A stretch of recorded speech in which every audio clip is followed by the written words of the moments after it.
This is Outside the Round with Matt Burrill, a Raise Rowdy podcast. What's going on, guys? Welcome back to Outside the Round with me, Matt Burrill. Today, a very special guest. He's a native of one of my favorite states in America. I call it my fourth home, the great state of Alabama. Let's go. From Gadsden, baby. We got my man, Clever. How you doing, brother? I'm good. How are you? Doing well, man. Doing well. Your fourth home. My fourth home, because I've lived in Jersey for a little bit. I'm from New York, and then obviously Tennessee, but I've been all up and down, 65, and I-20, and I-59. Ran through it. Gone through the mountains, gone through Fort Payne. I mean, it's just names that pop up. We were talking about A-Rab earlier. Man, there's something special about coming from a musical state like Alabama, bro. Yeah, man. Yeah, dude. The music, Birmingham, Muscle Shoals, you know, the music's rich. Mobile, you mentioned Mobile earlier. My wife's from Mobile, so very familiar.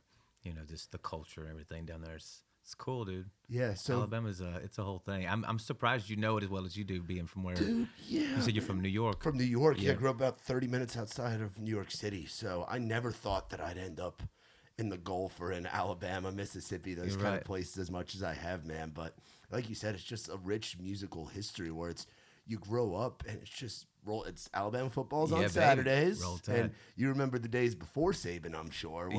But everybody, it's religion down there. Saturdays you go to Tuscaloosa, or you go to Auburn, and then Sundays you watch NASCAR. But there's music just all around you at all times. Facts. So how do you think that factored into what you've ended up doing for a career, being a music guy? It definitely played a role. You know, I actually when I first started kind of going into experimenting genre-wise, I went to Fame Studios in Muscle Shoals to kind of get that feel, I think. And Lana Del Rey was like in the next room. So I think, and people just come from miles to go into those kind of studios and feel that there's something in the water, you know, in that part of Alabama. So I had to go get me some of it too, I think. That's awesome, dude. So you've been doing this for a while now, man. You come from Gadsden, and just kind of talk about your journey. Like, walk us through, because I know you've spent time out west, right? Yeah. So I started writing poetry, honestly, and then transitioned into music. I used to do some rap battles and stuff like that. Oh, sick. I think growing up, hip hop was just it was popular. You know what I mean? Yeah. I think I've always been country at heart. Always been a country boy growing up, you know what I mean? But I think hip-hop was cool. You know, when I was a kid, I started kind of dabbling with it. I was doing some freestyle battles and stuff like that. And it's been a long run. I was probably maybe 11 or so when I started first writing songs. So, wow. Yeah. And it's been, at this point, I've done a lot of writing for other people. I've done songs for Snoop Dogg and Corrupt and some OGs out in California, and then as far as Justin Bieber and some other people, I actually did a song with Justin Bieber and City Morgue in the same week, and I was like, man, if that's not versatility, I don't know what is. But yeah, dude, just my story, I guess. Just keep at it, dude. You know what I mean? I'm like, I feel like sometimes I'm like an favorite artist in a sense. I mean, I've had a lot of. Like a real artist, you know what I mean? People come at me wanting to collab or get some kind of. It's like a creative's creative. Yeah, man. Yeah. It's just you have that itch where creatives can recognize that and be like, oh, we want to do something. Let's bring this guy. Right, get some of the juice. Yeah, what was it like from growing up in Gadsden to going out west and spending time in a city like LA? It's kind of bigger than the whole state. Right. It had to be some culture shock initially. It was, yeah. You always think of LA as this before you get there, of this like glamour and Hollywood, and then you get out there for a while and you realize it's just dirty, and it's like, you know what I mean? It's still beautiful, still very, very cool, but just a lot of great people out there. Honestly, I was shocked to see. I wouldn't say Southern hospitality, but some nice people, some cool, chill vibes. They're all smoking bud, so they're good. But they're cool. They're big chilling. So, but I fit right in with them. I went out there. It was cool. I mean, I felt like I really made some noise quickly when I got there. What year did you get out there? I probably got there maybe 2011, 2012, somewhere in there. So there was a lot going on. I mean, there's always a lot going on in LA. There has been for like 50 years now. Sure. But like in that time, seems like a great time to be out there looking back. Everybody was, Justin Bieber was fixing to do like the EDM thing. So everybody, you went into a room, they were all doing like bass drops and stuff like that. Every room was like the same thing. It was very, what's the word? I guess EDM, like house music kind of stuff. It's when like Avicii, and Diplo was getting going, Swedish House Mafia. Yeah. Justin Bieber started a wave there. And then, I started writing songs for David Foster, and my personal manager at the, prior to this was like cleaning David Foster's house. Okay, Oh, wow. It was like a housekeeper for him, and would eventually work her way from that to scouting music, becoming a manager, and then would eventually put me in the room with David Foster to sing for him, and I would end up writing some songs for him. He had me doing some stuff for this for a guy named Haim Saban that owns like the Power Rangers and stuff. Have you ever seen like the Saban hospitals in LA? And he was like a multi-billionaire. He'd call me on the phone because he used to do music, like played bass in a band or something before he was a multi-billionaire. But I was translating an album for this Tel Aviv duo from Hebrew to English, and at the same time I'm writing songs for like Corrupt and Mac 10 and like all these like OG Smoking Bud. I was on probation and I was on this like Be Real television show, and they're like, I'm like a bridge to a joint, you know what I mean? Like, and I was like, shout out to my probation officer to the camera as I'm like, with Snoop Dogg and all these people in the room, and it was just a wild time, dude. And full circle moment, David Foster's daughter is actually married to Simon Tickman at the Core. Oh, no and way. I'm now managed by the Core. So it's in the same, and Leslie, my personal manager, shout out to Leslie, still with me as well. So it's been a wild ride, dude. But LA was cool, It's we made some noise quick, started writing some songs for some people to kind of, rub elbows and got our feet wet, hit the ground running. But now we're in Nashville, trying to pave our way here. And yeah, man. And it's funny. I've said it a lot on here, like over the past probably 2 or 3 years, that it seems like Nashville, we're having our Sunset Strip moment right now. Right. Like you look back to like the 80s and 90s when like the rock bands were doing their thing. Mm-hmm. It's like Nashville has that kind of energy where it's everybody across all genres is coming here, and it's just a creator's paradise right now. Yeah, it's super cool. It's great to see, especially walking up down Broadway. You hear all the different music coming from like this door, and then there's another window open over here. It's like you hear so much music just riding up and down the street. You know what I mean? It's very cool. Yeah, I remember the first time I came to Nashville. It's been a long time ago now, but I was just surprised at how much rock music was here. It's like when Kid Rock was, I feel like when I got here, Kid Rock had taken over Broadway or something. It was like he was everywhere and I had no idea. I was like, why? Kid Rock's huge here, Yeah. But then coming back, I realized it become a thing, that every artist had their own bar and had their own, you know what I mean? Like it was, but it's cool to see. It's just, you hear a lot of so many talented artists playing downtown, and the writers here are incredible. Busting It's their just ass like playing doubles and triples, bro. Yeah, I got dude, buddies that are drummers and bass players and guitar players that'll play a triple like 3 or 4 days a week. That's crazy. Just make that money just playing for people. Yeah, man. I came out here and did sessions and would meet with people that were leaving, like, I got to get out of here at 3 because I got another one. I got to go across town, and they would leave and go to a different session and write 3 songs that day. And I was just like, all right, do your thing. Of course, I come from like Juice WRLD's world where he was doing like 8, 9 songs a day. Just sit in a living room at random Airbnbs, wherever. But yeah, he was. Something to see. So. That's wild, man. And then you talk about having that love for hip hop and rap, and coming from where you come from. Yellow Wolf's from down there. Yeah. Like the Southern rap thing, and it's as long as you've been doing it, it's like the South has been the king of hip hop and For rap sure. with Atlanta and guys in Louisiana like Boozy and, Oh, yeah. Wayne and Right. that whole world. So coming up in that country lifestyle, Gadsden's country as hell. Yeah, damn right. But coming up like you did with all that going on around you, what was that like?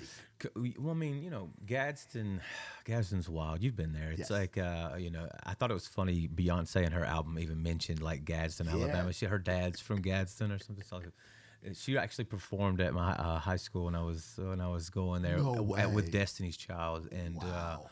one of my producers actually, she did like an interview on their radio show or something when I was a kid. But yeah, anyway, it's like Gadsden is small town.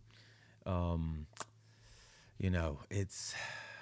not a lot to do, so your parking lot pimping, you know what I mean, like doing drugs to have fun for the most part, if you're not in sports and stuff like that. Once you get out of high school, it's music was always something that inspired me. In Gadsden, it was hard to get it there. You had to get out, to really make something happen. But I love my city. I'm still there. So That's awesome. Who was like the Southern rapper that influenced you to be like, I fuck with this hip hop stuff? So as far as I was actually a Jay-Z fan. So Okay. Yeah. I came up. I was like a Limp Bizkit, Corn Hey, kind butt of guy. rock, Yeah, yes, let's go. dude, that new metal. yeah, that new energy. metal. There's Yeah. something about the energy of that man. I mean, I was born '95, so I'm a little younger than you are. So but I go back and watch those Family Values tour videos, Oh, yeah, the yeah. Woodstock '99 videos. Right, and right. I'm like, man, it would have been so cool to That was be the thing. an adult, like to remember the early 2000s like that when Fred Family and those Values. guys were putting out, when Fred and those was guys were there. dominating MTV, bro. I was there, bro. You were there? I was watching. Yeah, in the moment. I was like hooked to MTV. That's when MTV was MTV. Like you know? TRL and shit. Yeah, dude, it was so Spring cool. Break. Yeah, I did one of these. I did like a BET freestyle, a couple freestyle battles on BET like wow. in 2006, and one of them was like a Spring Bling. It was like their Spring Break, in Miami. It was kind of similar to the MTV Spring sick. Break kind of gig, but That's awesome. yeah, man. good times. So what leads to the transition to I want to release country songs and I want to dabble into this world? It's always been inside of you. Yeah, But I was what raised on led it. to it? Yeah, I mean, I was raised on it. Growing up, I always wanted to play on the Grand Ole Opry stage, regardless of the genre. But I was always country. Was raised on Vince Gill and like Travis Tritt and Randy Travis and Just what I epic mean, like songwriting. Garth Brooks. Yeah. You know what I'm saying? And but also, my dad was a big like Southern rock, Leonard Skinner. He loved. He was a big Led Zeppelin fan also, not necessarily Southern rock, but Allman Brothers, you know what I'm saying, like that kind of stuff. So I had a little bit of all of that, I think, influencing me at one point. And I think I was more. I've always been country. I mean, like I raised chickens. We have chickens in the in the backyard. I built a chicken coop a couple of months ago out of pallets. You know what I'm saying? And I mean, like I'm as country as it gets. We used to go to the cattle sales and stuff. I used to beg my granddad to take me, but I think hip hop was cool. When I was a teenager growing up. So I think that's just where I would initially, I come off of the Korn Family Values tour straight into like a little Led Zeppelin. My mother was listening to the Gap Band. I was a big Eagles fan. It's always been a big mix. And then I started writing songs. I've done every genre at this point. I think I've written Hebrew songs. I've written opera songs and Christmas songs and you name it. So it's always been in me to just kind of. I think I don't want to be limited.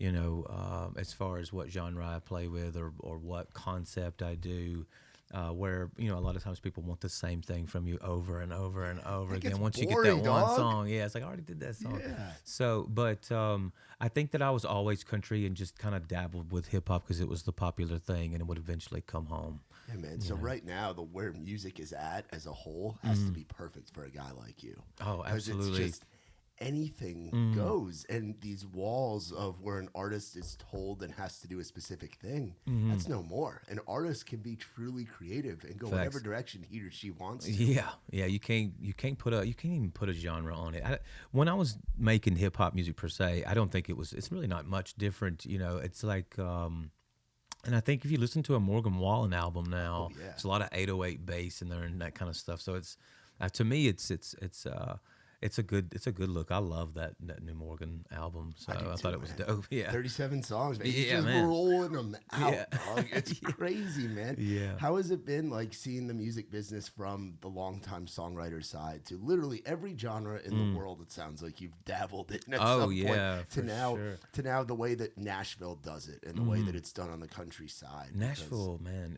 the writing rooms in here are crazy. It's like everybody's kind of dabbling a little bit in different genres and stuff like that here. The youngsters don't tend to lean towards the traditional country sounds, which I think is interesting, which tells me that country's only gonna, evolve even further as we go here. But it's good to see fresh faces, and it's like there's so many talented writers, and I feel like everybody's pouring in here to write. And then there's already, they call this like a 10-year fucking town, where it really takes some time to get your feet wet.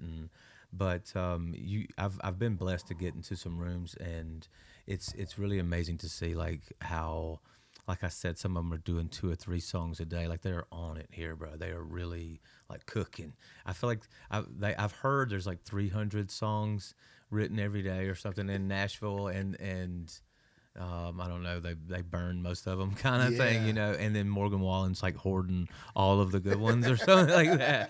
Every room you go into is like, oh man, I love this song, and they're like, oh yeah, Morgan Wallen's camp is sitting on that one. Like, oh okay, Yeah, well, dude. It's wild, I guess man. it is then. So talk about now getting your first your first country full length album coming out. Yeah, man. Like, talk about Coyote a little bit. Yeah. I know there's the songs that are out already from it. I know it's 11 new songs, so a lot of what you've been putting out since jumping into this country journey is already on there. I feel good about it, man. Like, when I come up with the idea for Coyote, it was when I think of a coyote, I used to go spend the night with my grandparents out on their farm, a handful of times when I was a kid, and then you could hear coyotes in the distance, and at nighttime, and it would be this crazy, especially to a kid. It was like this crazy sound.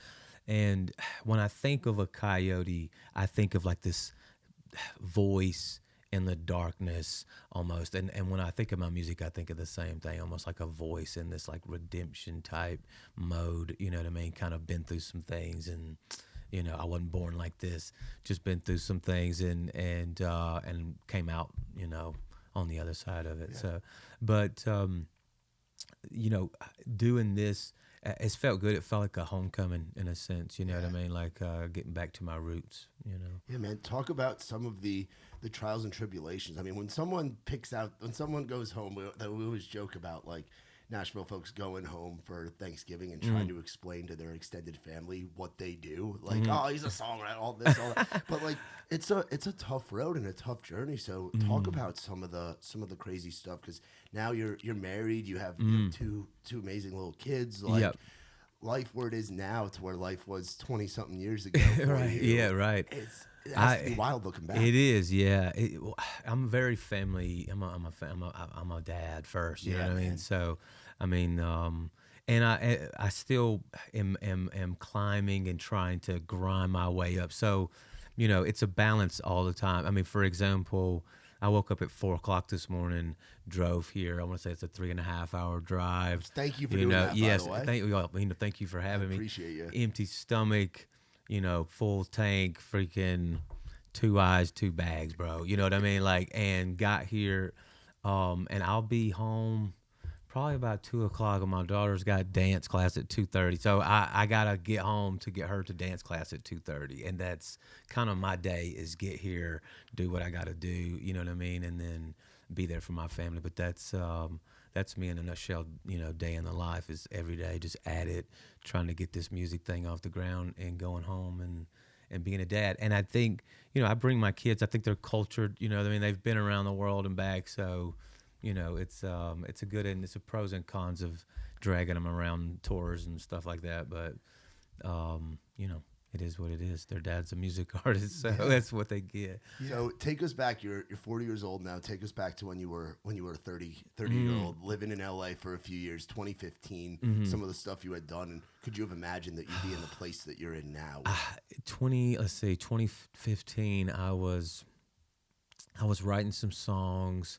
I was trying to make my way as a songwriter to network in a sense, to make some noise and kind of meet some of the right people, and would end up, writing for some OGs. I wrote some stuff for like Snoop Dogg and Corrupt and Everlast and like Mac 10 and a bunch of like.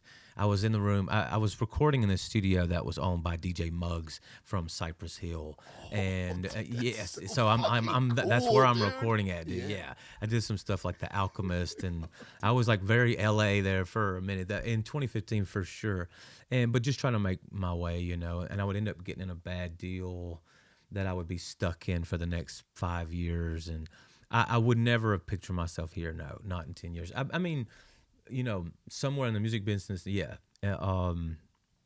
Still trying to make it, yeah, probably. You know what I'm saying? But sitting here on Raised Rowdy, you know what I'm saying, in Nashville, I don't know, not 10 years ago. Yeah, probably man, not. and to be the family man that you're able to Yeah, be that now, too, yeah. to rewind, Kids. like living that LA life to where it's go, go, go, and it's a fickle bitch, man. Yeah, like, for sure. You get so many kids, so many writers, so many artists, so many people get stuck in bad deals and have to learn through hardship of thinking it was the right decision, but not knowing. Right. Like you've probably seen so many stuck. people get taken advantage of. Well, and and sometimes you're desperate to take whatever it is, or not push back enough. Some people, they always say don't take the first deal. They don't mean the first one that comes across the table. Just say no. You know what I mean? But to alter it some and to modify it some. And I think, I've never been the one to shake my fist at the big labels, because I think what you put on paper is something that's you can negotiate, and you kind of build your own leverage. So they're going to walk as slow as you walk and run as fast as you run, and they're going to pay you what you're worth, and you've got to build that worth, and that should be the focus. But I think, there was early stages where I was definitely desperate and willing to just say, screw it. Like, I don't even care. I didn't, at the time, I can cry about it 5 years later, but at the time I was like, I don't care. Give me a couple bands here, a couple, 10 bands here, 20 bands there. You don't realize the big R word. You don't care, dude. You just want to go. You just want to go. Yeah. You just want to go. So, but I don't feel bad for them. Like, you got to learn. You learn. That's just the way it is, man. That's how it is. Yeah. Who were some of the folks that kind of took you under their wing in your early music days of like? Man, I don't know if I ever had any. I still looking for them. No, I had some people. I mean, Juice WRLD for one, heard my stuff and started posting my stuff on Instagram, basically saying I need this guy on my album, and I want to say I gained 20,000, 30,000 Instagram followers in the next couple of days, and he had just really started to take off. Was just fixing to drop Lucid Dreams, and then I would go on tour with him, and eventually sign with Post Malone. So I would say of if anybody was to under their wing, so to speak, it may be them too. But they were also just like good friends of mine that we hit it off. We're cut from the same cloth. You know what I mean? It seems like so much of music is just making cool shit with your friends. Yeah, like basically. Getting in a room with your boys, and one of them's on a project. They bring you in on the project. You're on a project. Hey, I got some guys that might be good for this. Facts. Like so much of it is just relationships and being a good hang and being a good human. For sure. If you're a good hang and you get out there and do the hang, and it's funny, especially like you said, it's kind of fickle too, though. So if you've got some clout, you'd be surprised at how many friends you'd have. You know what I mean? But I think you can't necessarily look at it like that. I mean, maybe I'm fickle too, because I'm. Do I really care, or am I just hanging out because it benefits me as well? But for the most part, you find out who your friends are. You know what I mean? I've got some friends in this business, some acquaintances. There's people, I mean, like Struggle Jennings. I'll slap you over Struggle Jennings. You know what I'm saying? Like, that's my, like, so, but yeah, for the most part, I think the industry's fickle. You know what I'm saying? It's a shame, but, I'll get back up there and I'll be hanging out with them for the same fickle reasons, dude. You know what I mean? Like, so it is what it is. Yeah, but you find out who your friends are. Yeah. And you talk about a guy like Struggle, who's an OG Nashville guy, and done it all. And talk about your relationship with a Nashville OG like him. Struggle, Struggle. Man. So been through it all. Yeah, facts. And me and him have a lot in common, and he's like a brother to me now. But he. I'll look this way, Avery. Sorry, I'm still looking over there. Struggle Struggle started listening to some of my stuff. He kept telling me like, dude, you got to send me this on Instagram, little clips and stuff. And we had a lot of mutual friends. Me and Yellow Wolf, you mentioned earlier, didn't necessarily get along for a long time, and we're cool now. But coming from the same place, it was like really competitive, And there was a long time when Struggle was signed to Yella that, it was weird, I guess, for if me and him was going to be friends. Doobie was in the same boat. But now we're all cool. We just did a festival, me, Struggle, Yella, the whole gang. So Doobie was there as well. And it was a good time. But Struggle liked some of my stuff. He'd be like, bro, why did you take that down? You got to post this song. Like, it'd be like an unreleased song or something that I took off of Instagram. And he'd be like, you got to send me this. And finally he was like, I'm going to get you to just come up here and write a song with me. Let's do one together. I need whatever that is that you're doing. And we got together. It was supposed to be his song. And as we're doing it, and when I got through doing my verse and the hook, it was his turn to kind of add a verse to it. And I was like, bro, I got to have this song, bro. I got to keep this. This is my song. And he was like, okay, yeah, you can keep this song, But it was just, me and him hit it off immediately. We were like long lost brothers. He actually bought me these rings. Oh, no way. Yeah, this one says Clever on it. Do you see wow, that? yeah. And this one says Kansas, which is the name of our song.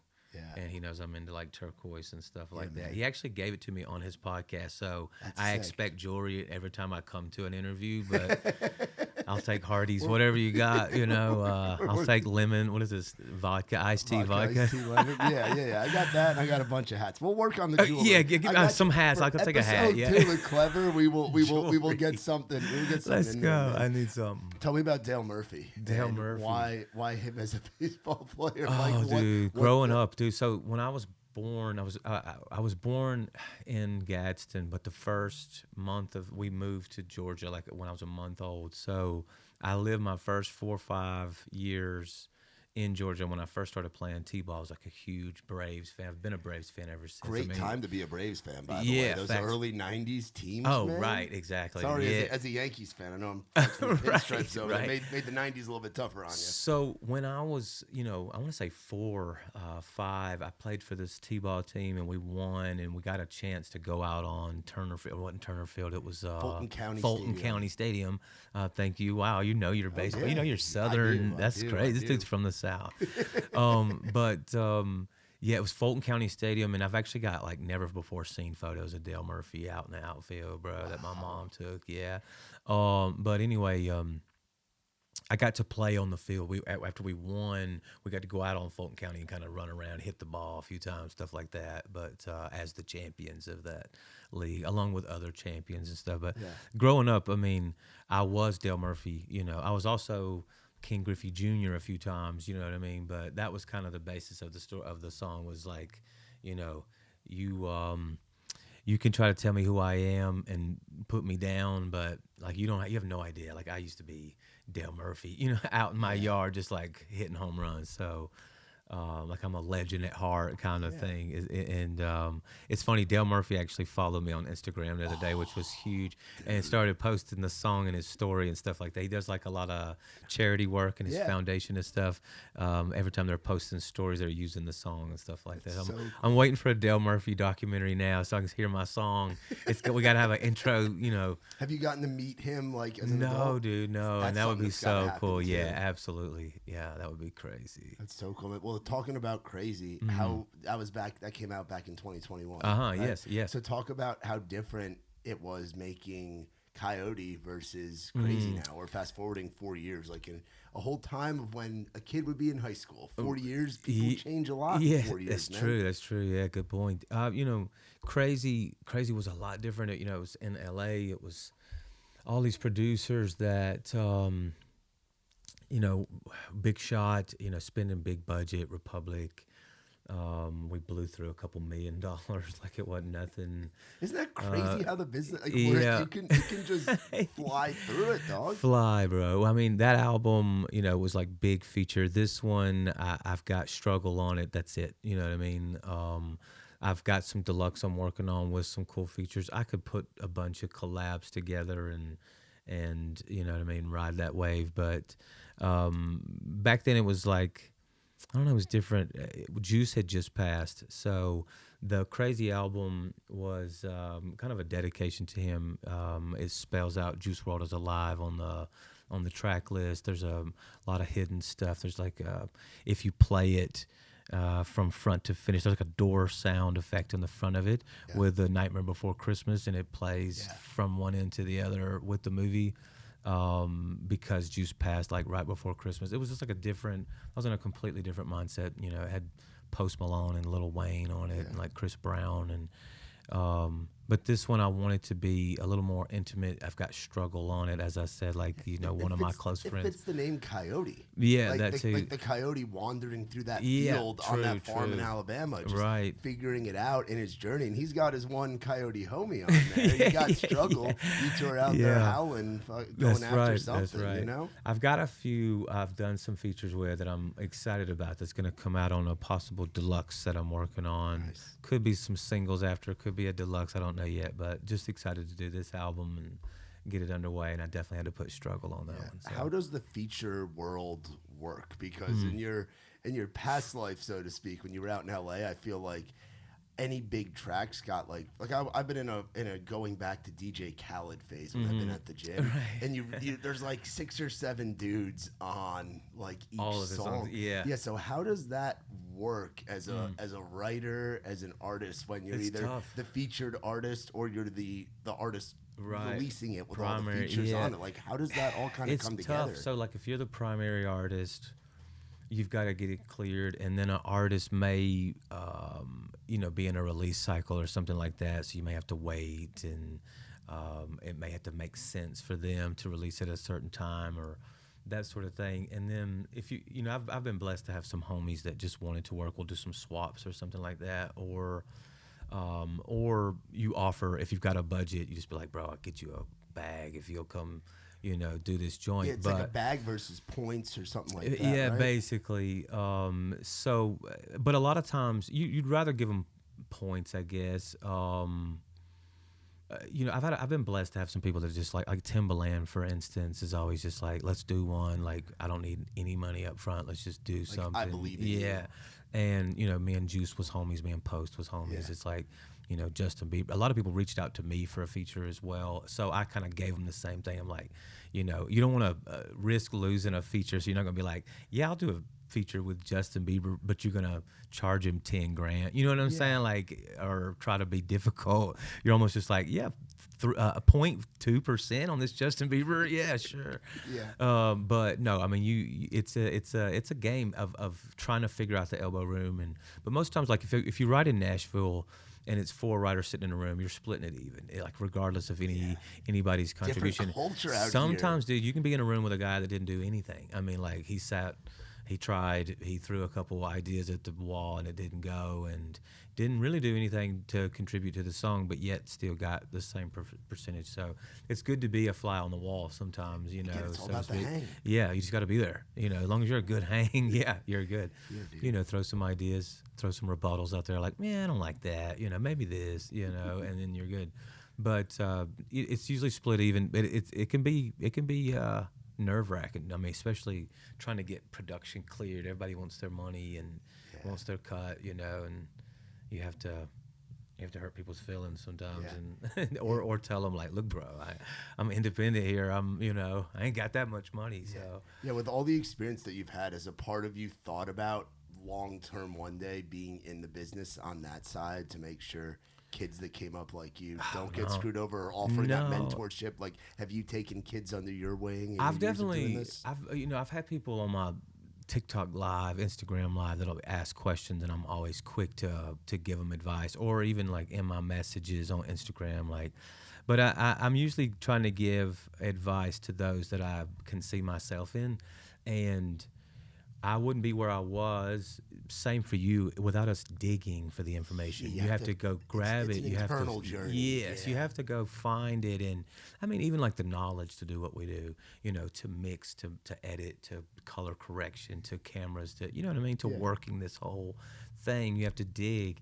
So if I don't see you putting some sort of effort into learning the business or how it works, or you know what I mean? Like, I'm uninspired. I'm not trying to I have people that are upset with me, like I owe them something, that haven't done a song in years, that aren't even attempting to do music, and I have no desire to try to help them or even guide them if they can't do anything for themselves. Because you gotta want it. Yeah, I can't want it for you, dude. You know what I'm saying? I can't make it happen. Yeah, wanting it, bro. Like you want it so much that you want it to the point where you want to go back to your roots, and you've gotten to do stuff in the hip hop game and the pop game and the international song game. Yeah, and you're like, I want to do a country record, so you figure it out and you go freaking do it. Right, facts.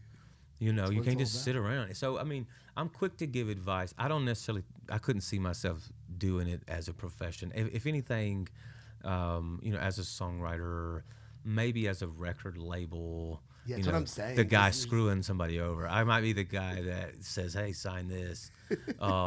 Let's see what happens, Talk about touring and coming up in the world that you came up with doing shows and that battle rap life and everything, to now being in the country realm, still getting to do shows with your boys like Struggle. Different. It's a different show altogether. But going to a country show and a country festival. Yeah, it's fun. From when you were doing the stuff with Juice and with Bieber, and like going out on the road and seeing it at that scale in that world. It's a different vibe. I did Rolling Loud a few times with Juice, and it's a totally different crowd. That festival looks crazy. It is, and it's just a lot of drugs, a lot of just energy. Just wild, energy. It's hip hop, so it's people bouncing and just like getting wild. And country can be a little laid back, a little cool.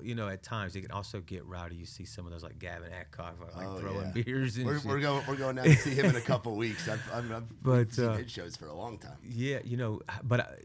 A lot of the shows I've done so far have been like writers' rounds. It's like real chill, me and an acoustic guitar, kind of more of an intimate thing. We did like Jelly Rolls Bar. I did like the whiskey and stuff like that. And it's been a lot of, it's been a good vibe, dude. You know what I mean? It's a little more personal when you do a club like that, as opposed to, like, I went to the fest. I didn't do the festival.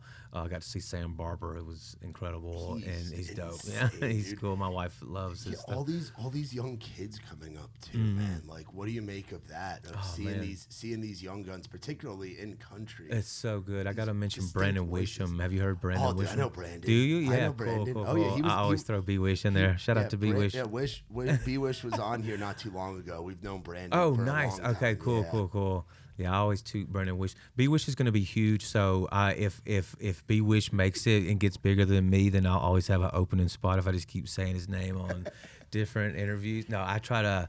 He's a good kid, and when I met him, I just thought he was so talented. Dude, he reminded me of Kid Leroy a lot when I met Kid. When Kid was just a kid, you know what I mean? And B-Wish has got it. He's gonna be that dude. But I'm here for it, bro. I want to hear the new cats. I want to hear some new stuff. And he adds something a little different to country music, so I'm excited. He does, man. I mean, your whole the roster that you get to be on, which I've known Chief for a long time. Chief's been a homie, like an uncle figure for me for a few years now, and Simon and Tracy, the whole team over at the core. It's like the artists that are going on there right now. I mean, from being out in LA, like it's good to be on a winning team. For sure. With the homies and creatives that are kind of having their moments. We're right like now. Cash Money millionaires over here, dude. We're right. like country music. We're like No Limit Records over there. No, it really is. It's, I mean, if you think about it, Bailey, Nate, Josh, it's like they just keep going. Cameron, they just got Cameron, there, dude, which that's is crazy. Huge, yeah, that kid is. You don't even know what genre to put him in. Yeah. Like, have you seen his live show yet? I've seen like clips of him like bouncing around and stuff. Unbelievable. Yeah, just wild energy the whole time. Yeah, he's cool, dude. His stuff's cool. Yeah, man, it's just like I said, it feels like you're part of like Cash Money millionaires, you know, Wayne and Juvie. Which that doesn't always happen in country music either. Like to have that culture in Nashville with the LA element that guys like yourself and Simon and folks bring, and Chief's just an OG going back to the years he's been doing it. Like, it's a cool thing, I'm sure, to be a part of. Oh, absolutely, yeah. Just to be accepted into the club was killer for me. I remember.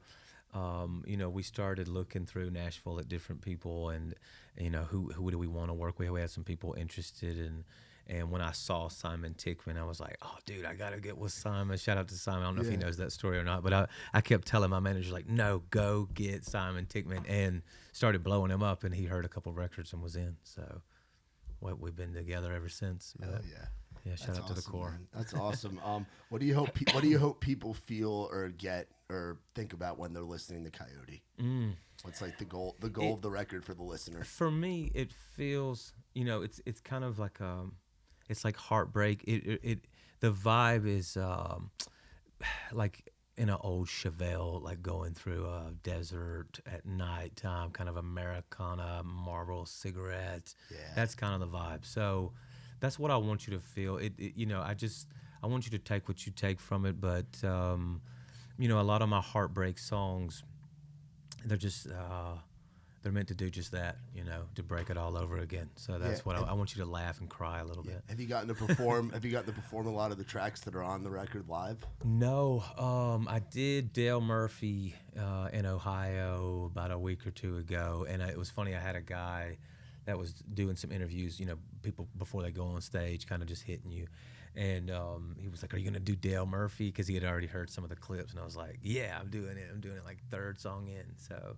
But I think that's the only one so far that I've got to do. Are there any on the project that you're like, this will be cool to jam out to live? Or I can't wait to see the crowd. Or are you not as much of a live I'm guy? a crooner, dude. My music can be real, like, slow, mid-tempo, I almost have to turn the lights off and play it from the piano on live, you know what I mean? But every now and then, I turn up the bass a little bit and we get live. I need to focus some songs more towards getting lit. There's something about the listening room style setting though, where you can go to a place like an Eddie's Attic or those type of venues where that crooner shit hits hard. Oh, facts. People pay good money to go yeah, see that. I actually did Eddie's Attic. Oh, you did? Yeah. Have you been there? I have. Okay, yeah. dope. Yeah, I opened for Josh Ross there, no shit. and B Wish was there as well. Yeah. So yeah, it's a cool. It's good to be at the core. Yeah. Yeah, dude, I mean that's a cool room though because it it's is. intimate Yeah. and people hang on. Yeah, every they're just like lyric. right there on top of you. You have to walk through them to get to the stage. Like there's no like backstage. I was like squeezing through. Like, sorry, excuse me. And as you're walking, as they're like, you're like love me from the stage, and you're wiping, you're like rubbing against them on the way by. Knock their drink over, and then go sing for them. No, but it was really cool. It's a great setting. Yeah, man, it's a cool spot. We'll have to get you on some of our events here in Nashville. Absolutely, we do about 6 of them a month. Nice. It's funny looking back. Like we were actually, it's funny Bailey story. Bailey's first time playing in front of anybody ever was a Sunday night Raised Rowdy event, acoustic. No way. Baby Bailey. It was like 2020. It was 20. Baby Zimmerman. It was early 2021, like January, February of 21, and Austin Shawn was playing guitar for him. Oh, nice. That's how far back we go, man. I think we had him and Nate Smith on the same one. Let's go. Back in the day, dude. Let's so I'd love to get you one of those. Real quick, as a student of and a big fan of hip hop, who would your top 5 be? Oh, in hip hop? Yeah. Lord. I got to put Jay up there.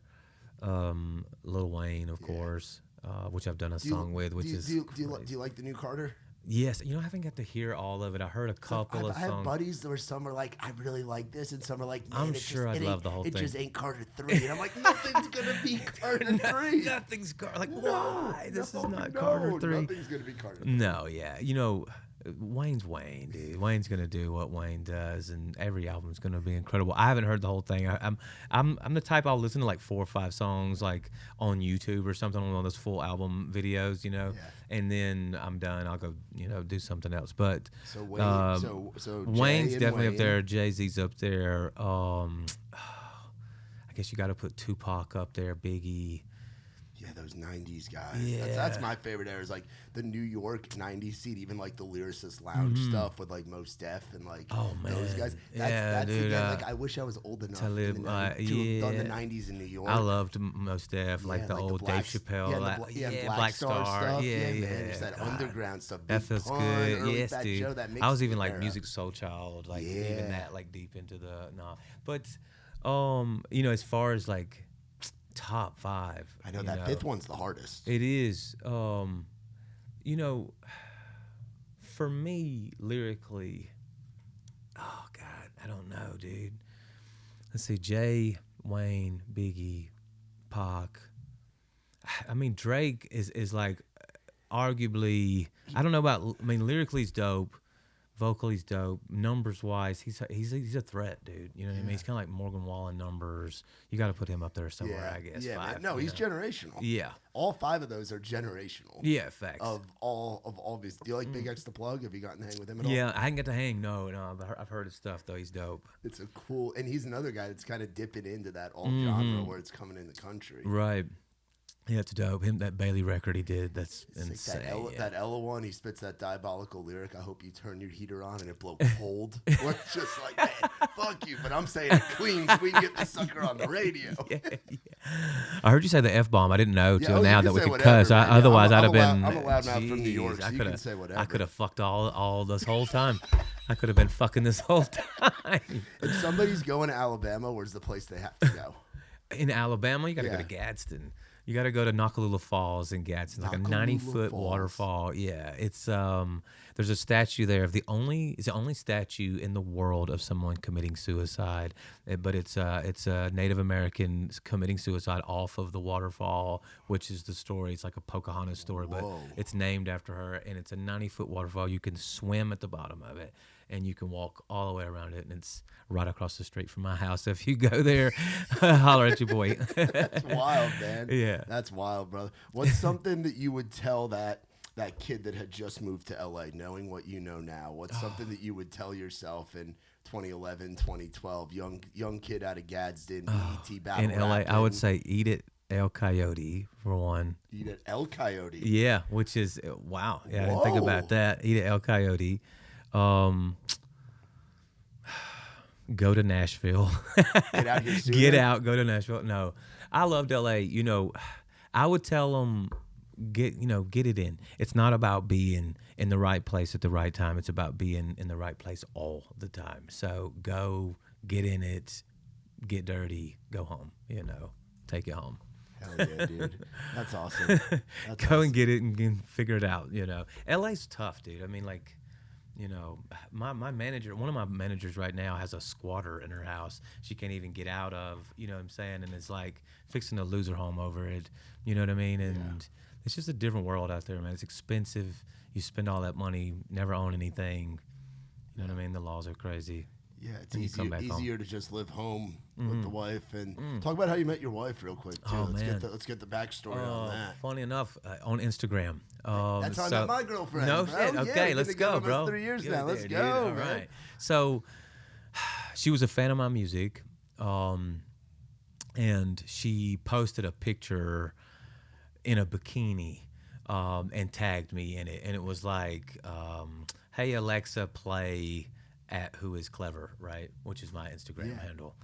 And I liked it, didn't say anything to her, didn't flirt with her or nothing like that, but I started watching her stories, right? And a couple of days go by, and that tag was still in my notifications, you know what I mean? So I popped back over there, and I watched her stories again. And finally, she messages me and was like, are you just going to sit there and watch my stories? Like, you're not going to say anything to me? And so I was like, yeah, what up? You know, and at the time, I was so like anti-relationship, you know, love always got in the way of, you know, the dream kind of thing. Yeah. Women will hold you back, you know. And so I was so like, no, I don't want to, you know, I was in Atlanta or something. I flew her out. We got to talking for a while on the phone. And eventually, I would fly her to Atlanta. Her whole family thought she was being catfished or something like that. Where was she? Like it was a fake page. Where was she from? She's from Mobile. Okay, so I'm right, from Alabama. Yeah, that's right, yeah, Alabama. I'm from Gadsden. Okay. We're still like 5-6 hours away from each other. So, or like 5.5, somewhere in there. So, you know, it's like Mobile was still like a new world to me. You know, when I live on a mountain where I'm from. So she lives in like this little flat. You know, it's so flat. Home of the real Mardi Gras. Yes, that's right. That's like the real home of Mardi Gras. Yeah. But we go every year, by the way, to the Mobile Mardi Gras. Yeah, we do the Mobile Mystics Ball and all that stuff. That's great. Yeah.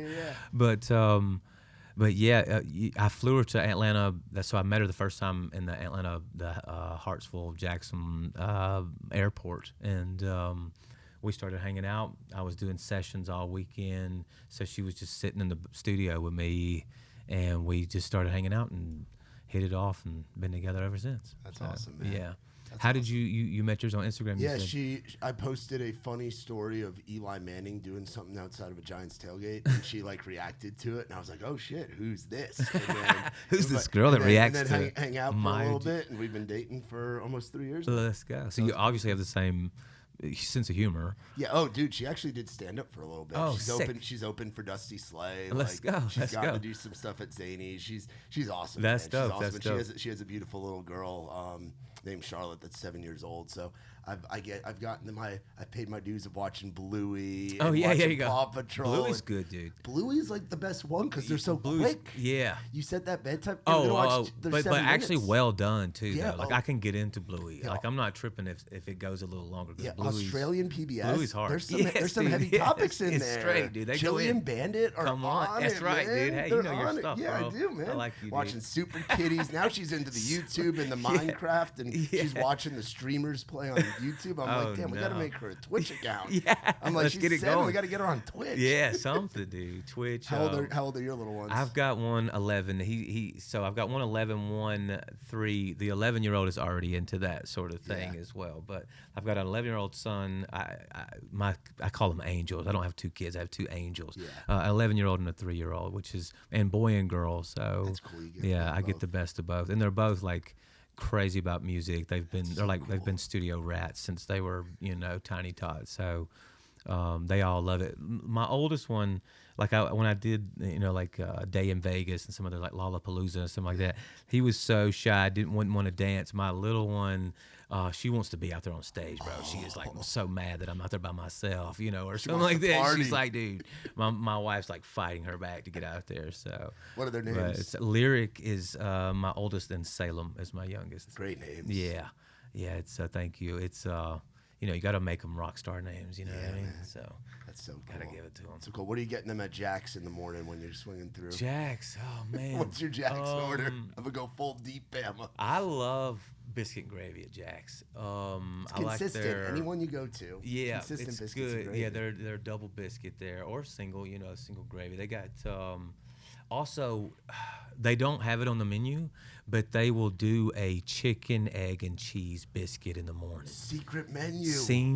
You heard it here first. Shit. Chicken, egg, and cheese. The chicken, egg, and the egg. Next it's the time chicken and the egg. When I'm driving down to Floribama in about a month and a half, I'm gonna be getting that chicken. You and do egg. that. You say because they have a chicken biscuit. You know what I'm saying? You'd be like, "Can I get a chicken, egg, and cheese?" They're gonna hook you up, and you can thank me later. I put a little mustard on mine. You may not go that route, but okay. it's I'm fine. down to explore. Yeah, I'm down to give try. it a go. Give it a go. Yeah, I'm down to try, dog. You heard it here. Chicken, egg, and cheese. Hell the new yeah. clever biscuit at Jack's. Do you ever see yourself living up here full time, or you want to raise the kids down in Bama? Oh God, I would totally live here. Yeah, I stayed in Franklin for a little bit. I used to get my drugs in Murfreesboro.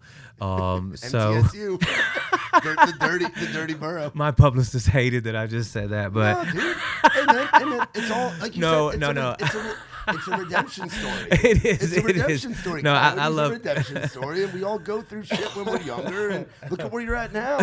Oh God. Your dad, and you're raising your kids, and that's right. In a good, happy place. I wasn't born this way, No, 100%, dog. 100%. Absolutely. But where would you live if you would be back up here? Because Wilco's nice. Somewhere Franklin's around cool. maybe Hendersonville, maybe. Dude, I fucking love Hendersonville, God, me too, bro. dude. Got It's so beautiful. there. The deer, bro. Like, you go hang out at Struggles. I've crashed at Struggles' house so many times. He's got like a guest room that's might as well be a house, and deer just out in the front yard. Like every time you walk out in the front yard, just 9, 10, 11 deer just walking around. They're not scared of you, and you're just like, I mean, in Alabama we see deer. Don't get me wrong, but they're definitely afraid of you, and they're running around.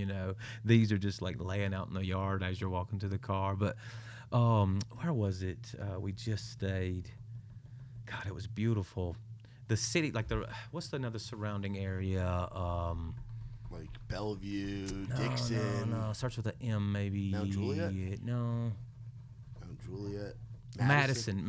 That's where my girlfriend just bought a house. She's over in Madison. Cool. Madison, it kind of like the end of the world in a certain spot. And then, but we got out to this, we stayed on this like Airbnb that was at a farmland on the water. And oh my God, bro. I could have lived there. Madison back in the day, from what I've heard, was like the spot. And then over years, you know, cities just go through ups and downs. And right now it's like at East Nashville, where it's been like, where East Nashville's been like gentrified and has like its hip scene, and the hipsters have come in and cleaned it up and put like the artsy stuff. That's ruined it. No, I'm kidding. That's extending into Madison right now. So it's like getting cleaned up, which is cool. But on the lake in Madison, those big ass houses, those have been there for 50, 60 years. This one was beautiful, dude. Farmland. I mean, we saw turkeys every morning, you know, fox. Like, you just take your about kids anything. to the zoo. You seem to like animals. You take the kids to the zoo. Absolutely. I don't know that we've been to the zoo here.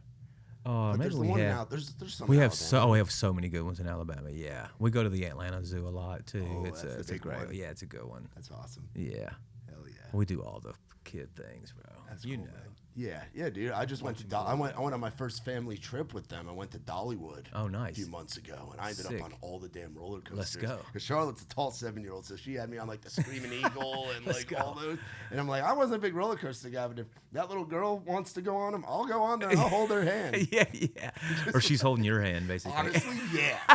It's 4th of July weekend. It's she's hot like, let's go. shit. And you're like, yeah. okay. I'm like, all right, Charlotte. If this little girl wants to go, she I wants guess to I'll sit do it. front row, go hundreds of feet in the air. I'm like, all right, we're doing it.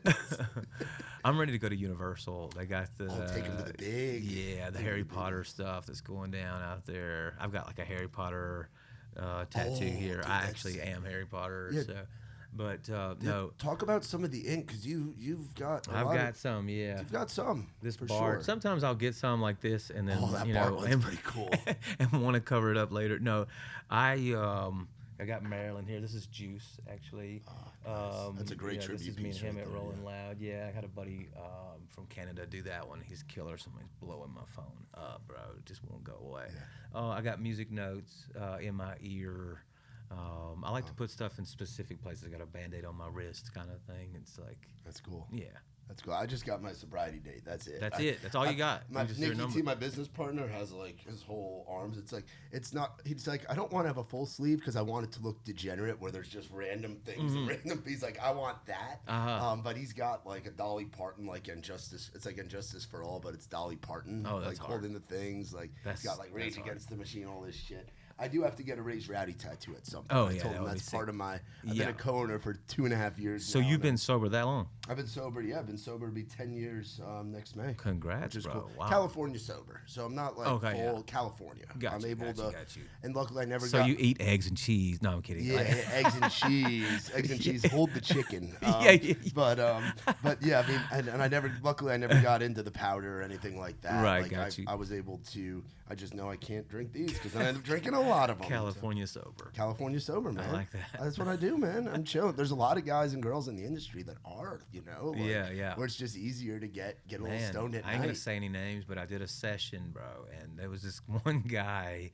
I mean, it was like an 8 o'clock session or something, maybe too early for him, but Red Bull, a line of Coke, bro, and like, went straight to a Miller Lite and rolling a joint and smoking a cigarette. And he was just like back to back. He was just like, and then just get in the robot, booth and bro. going. Yes, dude, just insane. And I was like, bro, it's 8 o'clock. Some people are built different.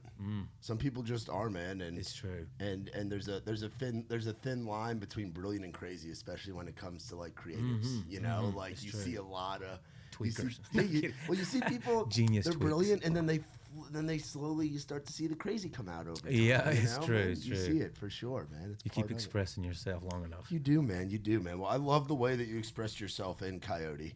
I love the freaking record, man. I can't wait for it to be out and out there for the world. What are some other goals that we're looking at as we're getting ready to wrap up 2025 right now? Oh, man, just keep crazy. going, bro. Yeah, I want to get on some stages, man. I'm itching to get on stage, get some more records out, get back in the booth. I went on a 2-month run writing some songs out here, and I was really inspired and just on my shit. And I think I want to get back in that groove and just write. I'm ready to do another one. So I'm already, good. You know, it's like once you get one done and you've done your part to get it released. There's other things you have to do to continue it, but I'm already ready to do the next. Like I'm out of songs or something. That you know itch, what I'm saying? So I need like a new something. Yeah. Yeah. Hey man, that's a good spot to be. Yeah. as a guy who's been a fan of your music for a while now, man, I love that you have that itch because that means we're getting more shit right after, like not long after the record. Yes, man. dude. Just keep getting them out, man. Well, dude, thank you so much for coming on here and hanging out and making the early trip up. Look forward to hanging next time you're back in town too, bro. Yeah, bro. We'd love to get you on an event. And if I'm ever, for whatever reason, passing down I-59, I'll have to go check out that Nakalula Falls. It's Nakalula. I'll go to Nakalula Falls, man. It is for sure. But y'all be sure to follow our man who is clever. You can find him on Instagram, find him on TikTok. And more importantly, get on Spotify, get on Apple Music, get on iTunes, actually buy the damn thing, and go check out Coyote, check out all the other songs that are out. And you got a website too, I'm guessing? I got whoisclever.com, but I got @clever on YouTube, @clever on TikTok. Okay. Yeah. So those are the ones I like because they're clean, you know, that clean handle. Yeah, @clever awesome. TikTok, @clever on YouTube. Hell yeah, dude. Check it out. Well, man, appreciate the hell out of you coming on. You. Shout out to our friends from Surfside. It's not a seltzer, it's a Surfside. No bubbles, no trouble, sunshine in a can. Go and check them out. Going to send you back with some that you can bring back for you and the wifey to enjoy at Nakalula Falls. That's right, Nakalula. Nakalula. That's Nakalula with an L, not a Nakalula Falls there you go. in Gadsden, by God, Alabama. That's right. But shout out to our good friends from Surfside. For more on us, visit raisedrowdy.com. For my man Clever, I'm Matt Burrill. This has been Outside the I ain't never been the kind for staying one place for too long. I ain't never been the best at saying I love you to a girl I love. Only got a couple tricks up my sleeve. They usually just make them leave.